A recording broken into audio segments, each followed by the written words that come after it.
guys, welcome back to my channel. This is going to be a very quick video, I hope, because usually I try to get 2 videos up during the week, and that did not happen this last week because reasons.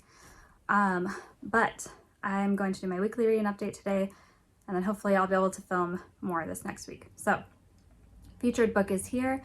This is Out of the Silent Planet by C.S. Lewis. It is part of his Space Trilogy sci-fi series. I love this series. I definitely recommend it. If you haven't read this, but you've read like Chronicles of Narnia, this is definitely really different.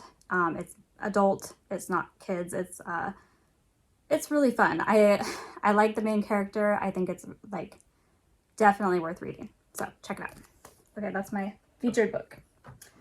Okay, so reading was a little bit difficult this week. So I only got through 3 books, the first one being Agatha Christie's Lord Edgware Dies. And I love Agatha Christie. This was Hercule Poirot. I am so sorry. I know I'm saying it wrong. And this is like who I am. I am so bad at name pronunciations. It doesn't matter, you know, European names, any name. I am not good at. I cannot pronounce names very well. So Hercule Poirot.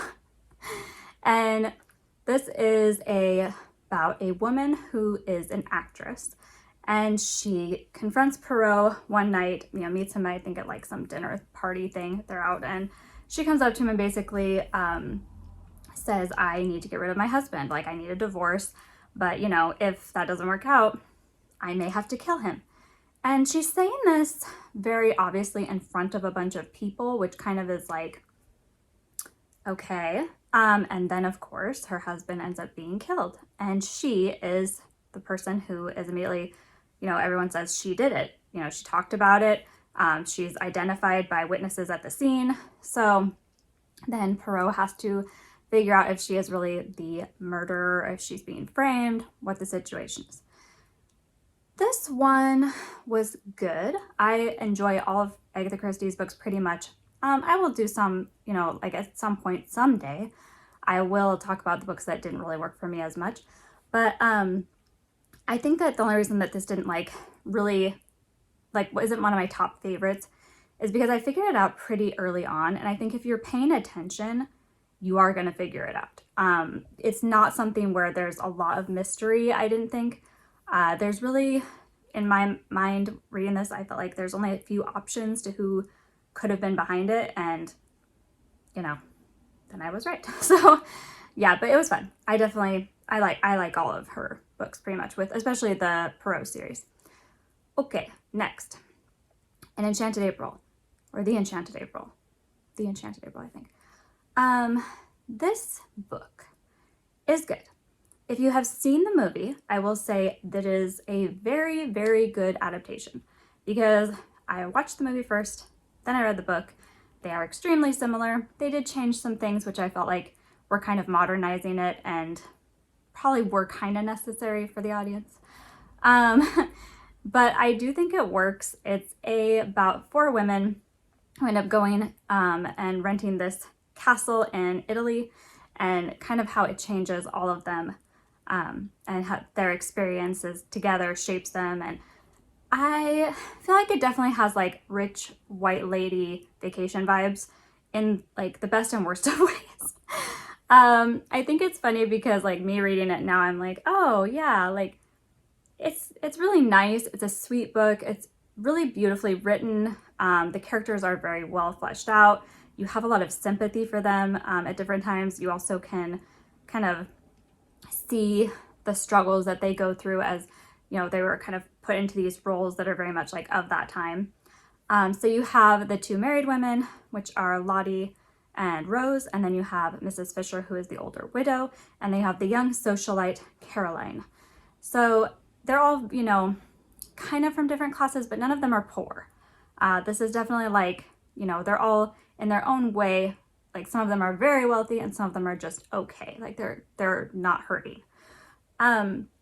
But I think Lottie is definitely my favorite. She's kind of the character that is the motivation behind this trip. She feels very much like she's repressed at home. She's a little bit scared of her husband.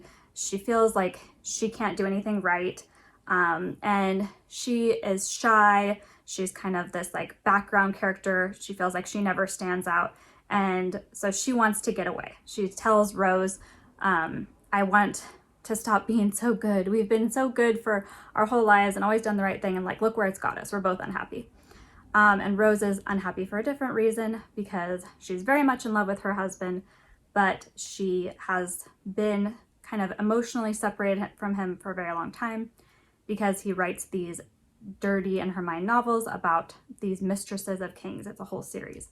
And so she's like, oh, well, I'm like very involved with the church, and I am very interested in charity work and very much being close to God, and you're writing dirty novels. So it does kind of create a conflict between them. And he doesn't really appreciate her kind of like being like, oh yeah, you're writing like Satan novels.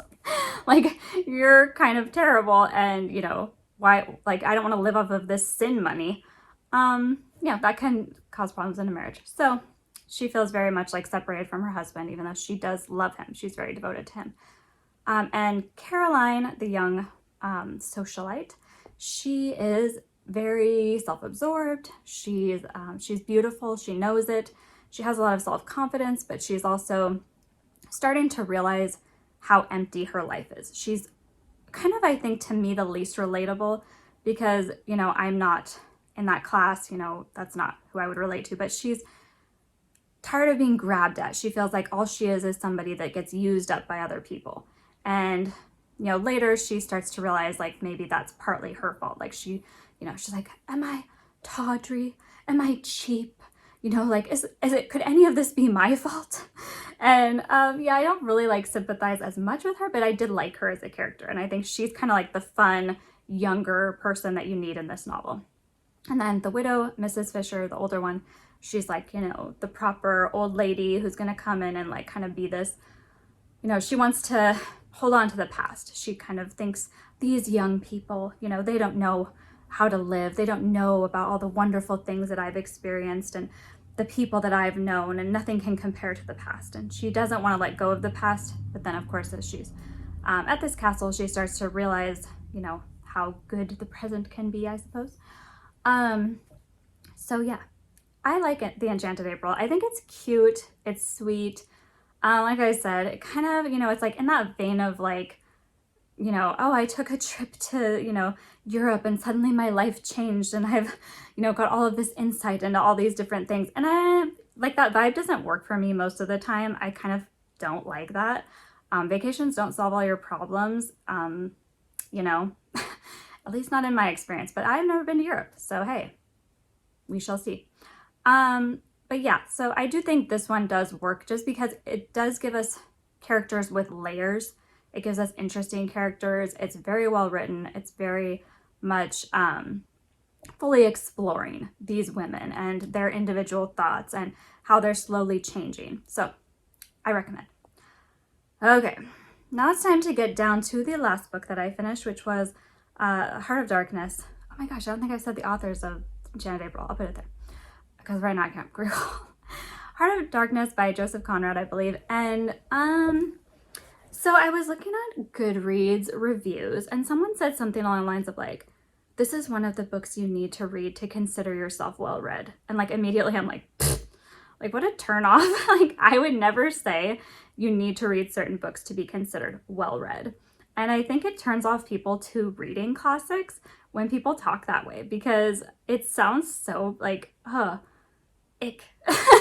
And my way of thinking, I'm just like, no, you don't have to read a certain book to consider yourself well read. And quite frankly, Heart of Darkness was not good. So back off me.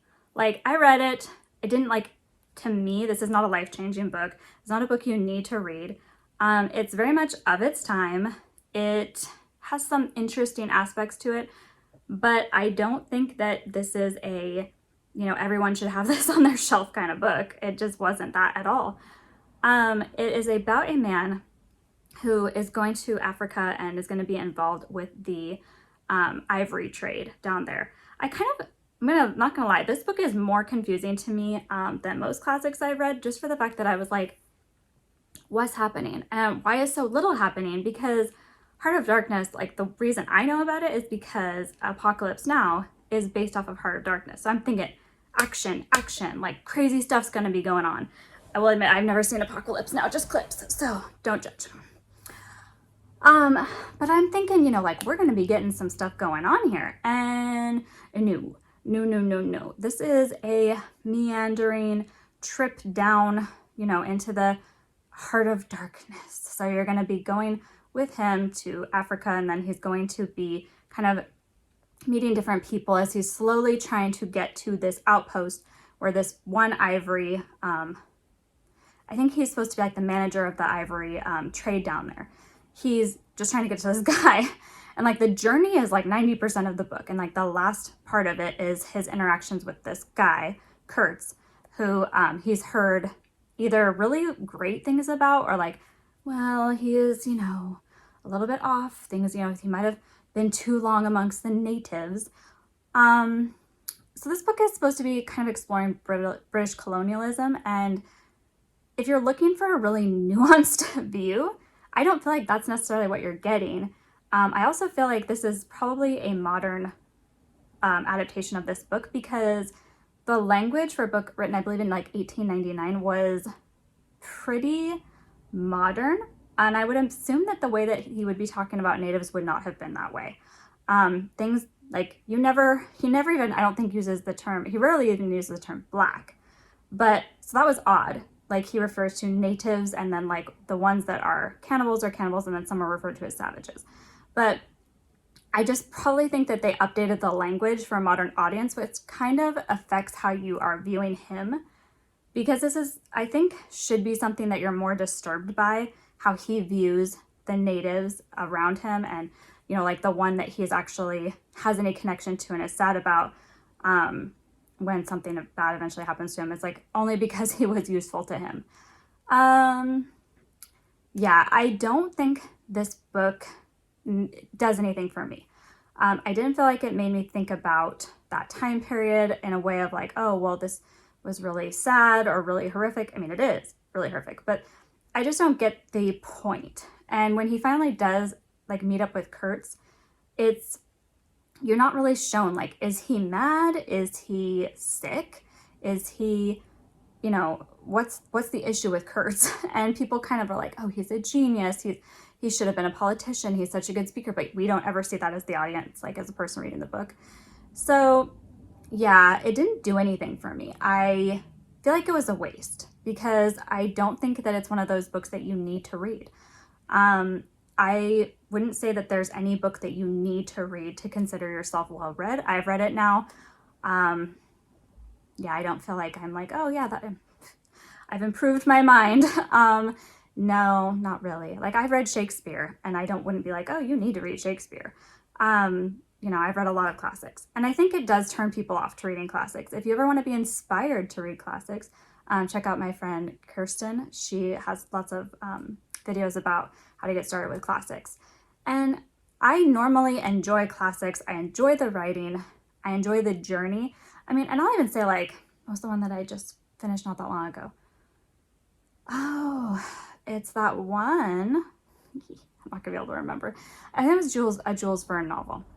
Anyway, it was one of those like Journey to the Center of the Earth, I think it was. Could have been Journey to the Center of the Earth. If it was, I'll put it. But it was very much like written like a travel log, so I found it very boring. And similarly to Heart of Darkness, which I also felt like was written kind of like that, and like the most boring, uninteresting writing. But I would have read freaking Journey to the Center of the Earth like 50 more times rather than read Heart of Darkness again, because it is boring. It left me wondering, like, why? Why is this considered a classic? And for a different reason than like Catcher in the Rye is considered a classic, and I hate Catcher in the Rye. But I can see why people were like very connected to, you know, Catcher in the Rye when it first came out, and why it would have been this kind of like sensationalized novel that people are like, you must read. So I get it a little bit more, but not Heart of Darkness. I think if you, yeah, I don't know who this book is for. Maybe if you really like books from that time period, or you're interested in seeing kind of a brief exploration of like the British colonialism and kind of like the mentality towards the people, but it's not giving you like even as dark as they probably should have been, because this is a very, very bad time. And obviously, like, these people are not being treated as humans, and the people that are being used in the ivory trade are not being treated as humans. And even, like, part of his point is that he's horrified that at some points he sees these people as being like him. Like, he sees them as being human, and that's something that scares him. So this is the kind of horrible writing and things that you're getting from the main character. Like, he's like hearing them like doing like the, you know, stuff while they're going down the river, and he's hearing like these tribal calls and these dances and stuff. And he's like, you can almost believe that they're actually human beings. Which, yes, this is all horrifying and not good. So I don't know. I think, you know, for me, it just didn't work on any level. I will just get into really quickly the shows that I finished, which was my Sassy Princess, which is a Cdrama. Pretty forgettable, very much like a storyline that we have seen before, but I watched it because of the casting of the main characters, because I like them and I thought it was interesting enough. It's not anything that's gonna like blow you away as far as character development or as far as storyline, but the main characters are cute and they do have good chemistry. I think that's pretty much it though. I am finishing up Bridal Mask, which is a really good K-drama, which I will talk about hopefully next week. So yeah. That's all for today. I'm sorry I didn't get another video out this last week. It's been a bit rough, but let me know what you're reading in the comments and I will talk to you soon.